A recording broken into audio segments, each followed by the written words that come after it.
നമ്മളെല്ലാവരും ലൈഫിൽ പ്രതീക്ഷിക്കാണ്ട് ഓരോരുത്തർ വരൂല്ലേ. എൻ്റെ ലൈഫിൽ ഓൾമോസ്റ്റ് എല്ലാവരും അങ്ങനെ വന്നതാണ്. പക്ഷെ സിയ അങ്ങനെയല്ല.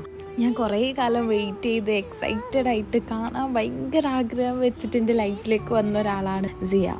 ഞാൻ അങ്ങനെ ഒരു മൊമെൻറ്റ്സും കാര്യങ്ങളും വീഡിയോ എടുത്ത് വെക്കുന്ന അങ്ങനത്തെ ഒരാളല്ല. എനിക്കിഷ്ടമാണ്, പക്ഷേ ആ ഒരു ടൈമിൽ ഞാനത് എൻജോയ് ചെയ്യാമെന്നല്ലാണ്ട് അത് വീഡിയോ എടുക്കാനോ ഫോട്ടോ എടുക്കാനോ എന്നോട് ഓൾമോസ്റ്റ് എല്ലായ്പ്പോഴും മറന്നു പോകും. പക്ഷേ ഞാനിപ്പോൾ എഡിറ്റ് ചെയ്യാൻ നോക്കുന്ന ടൈമിൽ സിയൻ്റെ ഒരുപാട് വീഡിയോസ് എൻ്റെ ഫോണിലുണ്ട്.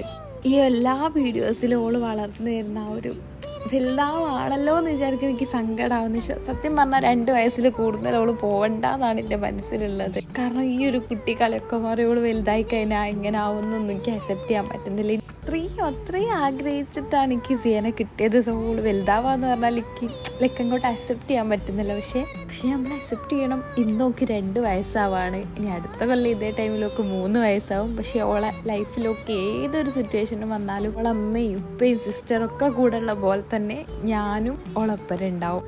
Happy birthday Siya, and I love you so much.